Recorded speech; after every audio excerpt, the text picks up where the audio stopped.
สวัสดี คลิปนี้จะมาอธิบายวิธีในการเพิ่มสต็อกสินค้าเนาะอยู่ใน Excel เพื่อเอาเข้าระบบเนาะของขายม่วนเนาะวิธีทำอิฐก็คือให้เรามาตรวจสต็อกสินค้านี่เนาะกด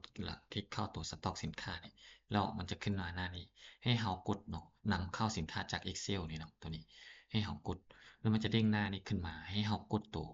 เพิ่มสต็อกสินค้าโครงห้างนี่กดเนาะบัตรหนึ่งสังเกตเนาะเรากดปุ๊บเนาะมันจะขึ้นมาดาวน์โหลดหรือว่าบางคนจะบ่ขึ้นแบบนี้เนาะ เลือกบอนที่เขาจะใส่เนาะสมมติเราว่าเราอยู่ในเด็กท็อปเนาะสมมติเอาตั้งชื่อหรือว่าตั้งชื่อก็ได้บ่ตั้งก็ได้เนาะสมมติตั้งมื้อนี้เป็น17ตั้งชื่อเป็นตัวเลขแบบนี้ก็ได้เนาะว่ามื้อเราสร้างมื้อใดเนาะก็ใส่แต่บางคนอาจจะกดเนาะกดสต็อกนี้ปุ๊บเนาะมันจะขึ้นดาวน์โหลดอยู่นี่ทันทีเลยเนาะมันจะบ่ขึ้นให้ดาวน์ให้มีแต่สังเกตอยู่นี่เนาะมันจะขึ้นมาแบบนี้หลังจากเรากดดาวน์โหลดแล้วเนาะให้เรากดคลิกกดเปิดตัวนี้2บาทเนาะกดตัวถึงนี่2บาท โดยหลังจากนั้นเนาะมันจะขึ้นมาหน้าแบบนี้เนาะขึ้นมาสังเกตมันจะขึ้น2แถวเนาะ Excel จะมีข้อความขึ้นมา2แถวตัวนี้เดี๋ยวจะปรับเป็นให้เบิ่งง่ายขึ้นหน่อยหนึ่งเนาะ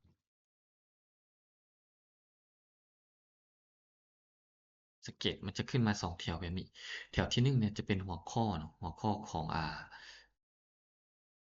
หัวข้อของระบบมันเนาะที่ต้องเพิ่มข้อมูลเนาะส่วนแถวที่2เนาะจะเป็นคำอธิบายของหัวข้อแต่ละห้องนะว่ามันแม่นหยังเนาะหลังจากให้อันลูกให้เราอ่านเนาะอ่านให้เข้าใจเหมือนว่าแต่ละช่องน่ะมันคือหยังเนาะหลังจากเข้าใจแล้วให้เรากดลึบเนาะลึบตัวที่เสียบแถวที่2นี่ออกให้เราติ๊ก select สังเกตเนาะให้ติ๊ก select 2เนี่ยแล้วลูกศรชี้ไว้แบบนี้เนาะกดบันหนึ่งแล้วกดปุ่ม delete เนาะแบบนี้แล้วหลังจากเราลบออกเนาะให้จงที่แถวที่1นี้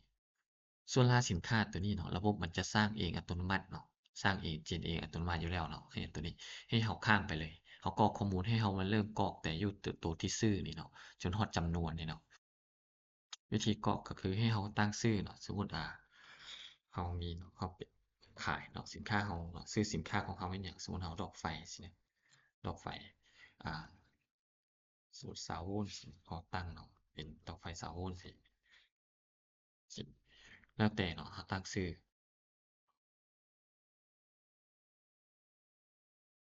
แล้วรหัสรูทของเราเนาะอยากตั้งแบบใดสิสูนเอารหัสของเราอยากตั้งเป็นแบบตัวอย่างเราตั้งเป็นF เนาะ F1 สิเราก็ใส่ F1 สปอนหมวดหมู่ดิหมวดหมู่นะหมวดหมู่ของเราอิหยังเนาะสมมุติว่าเราอยู่บ่แถวนี้หมวดหมู่ก็อยากสร้างเป็นหมวดหมู่ใหม่เราก็สร้างอยู่นี่ได้เลยแต่กรณีถ้าเรามันมีเราได้สร้างอยู่ในสต็อกอยู่แล้วเนาะเราอยากก๊อบใส่เนาะถ้าเราจื้อเราก็พิมพ์อยู่นี่ได้เลยแต่ถ้าเราบ่จื้อเนาะเราก็มาตัวที่ระบบเนาะ มาตัวที่หมวดหมู่นี่เลือกหมวดหมู่นี่ขึ้นมาสมมุติเราอยากเอาเข้าเครื่องตัวนี้เนาะหมวดหมู่นี่ให้เรา copy อยู่นี่ก็ได้คือกันเนาะ copy แล้วไปวางอยู่ใน Excel เนาะมาวางคลิกวางอยู่นี่เนาะต้นทุนนี่เรามีเท่าใดเนาะเราก็กรอกเนาะเป็นตัวเลขใส่เนาะสมมุติเราบ่อยากใส่ราคาจริงเนาะเราก็ใส่เป็น0ให้จื้อไว้เนาะเวลากรอกตัวเลขบ่ให้ใส่จุดใส่จั่นเนาะป้นแต่ตัวเลขเข้าไปเนาะสมมุติเราขายอยู่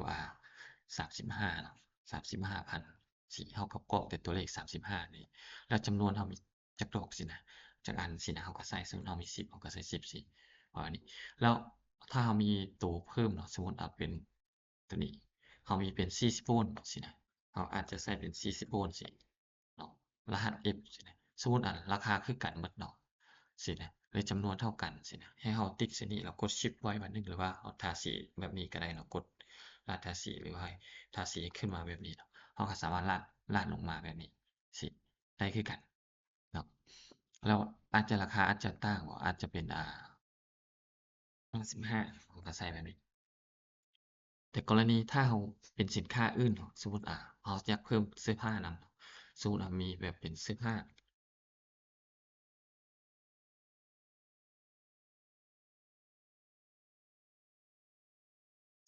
สิสมมุติเราขายเครื่องมือหนึ่งมือสองเนาะเสื้อผ้าสิเราอยากตั้งรหัสตัวนี้เป็นM เนาะสมมุติเราตั้งเป็นM1 สิใส่ M1 แล้วมันอยู่หมวดเสื้อผ้าเนาะเราก็อาจจะก๊อบปี้เสื้อผ้าอยู่กลุ่มนี้หรือว่าถ้าเราชื่อเรามั่นใจเนาะเราก็พิมพ์เลยแต่ถ้าเราบ่ชื่อเนาะเราอยากก๊อบอยู่นี่ อยู่ในหมวดเสื้อผ้านี่ที่เราก็เลือกเสื้อผ้านี่เรา copy ไปใส่เนาะสิซื้อเสื้อผ้าราคาเท่าใดสมมุติเราอันมีศูนย์ซะเนาะสำหรับการต้นทุนเราเป็น0กีบเนาะแล้วราคาขายเราเท่าไรสมมุติเราอยากขายอยู่29,000เนาะเราก็ใส่29,000แล้วจำนวนส่วนเรามีเป็น1เนาะเราก็ใส่1สมมุติอันทุกอย่างคือกันเนาะต่างแต่ซื้อต่างแต่รหัส CF นี่ซื้อสินค้าบ่ซี้นะหมวดหมู่บ่และราคาอิหยังต้นทุนจำนวนนี่คือกันหมดเนาะให้เราติ๊กตัวนี้แล้วก็ติ๊กข้างลากไปเลือกแบบนี้เนาะหลังจากเราเลือกเราติ๊กตัวนี้แล้วลากลงแบบนี้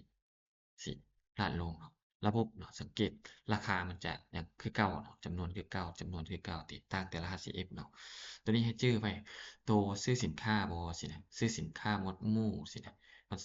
เนาะหมวดหมู่ต้นทุนราคาขายจำนวนนี่ทุกอย่างสามารถซ้ำคือกันได้เนาะแต่สิ่งที่ห้ามซ้ำหรือว่าห้ามคือกันเนาะก็คือรหัสดูดเนาะแล้วกับรหัสสินค้า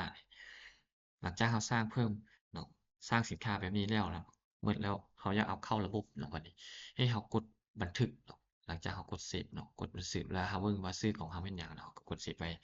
แล้วบัดนี้ให้เรามาตัวที่ระบบนี้เนาะมากับระบบขายม่วนนี่ให้เรามาตัวที่นำสินค้าเนาะนำเข้าสินค้าจาก Excel นี่กดบัดนี้แล้วให้กดตัวเลือกไฟล์เนี่ยเนาะเลือกไฟล์ให้กดตัวปุ่มตัวนี้ชุดไฟล์นี่เนาะ กดตัวนี้แล้วไปหาไฟล์ตัวที่เราเซฟไว้เนาะว่าชื่อไฟล์ของเราแม่นหยังซี้นะเราไปหาสมมุติเราอันไฟล์เราเก็บอยู่หน้าเดสก์ท็อปเนาะตั้งชื่อเป็นตัวนี้เนาะเราก็ติ๊กใส่นี่แล้วก็กดเปิดเนาะกดเลือกแล้วก็กดเปิดแล้วระบบเนาะมันจะดึงชื่อไฟล์นี้ขึ้นมาให้เราอ่านเบิ่งหรือว่ากดส่องเบิ่งเนาะว่าชื่อ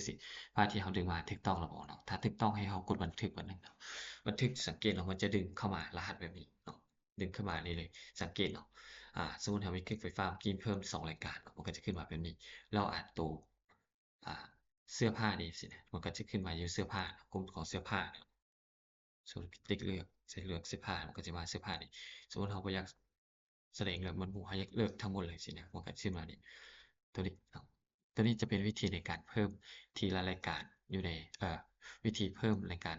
เพิ่มอยู่ใน Excel แล้วดึงเข้ามาในระบบเนาะสมมุติเราสร้างหลายรายการแล้วเราจึงค่อยดึงมาเข้ามาบัดเดียวเนาะจะเป็นประมาณนี้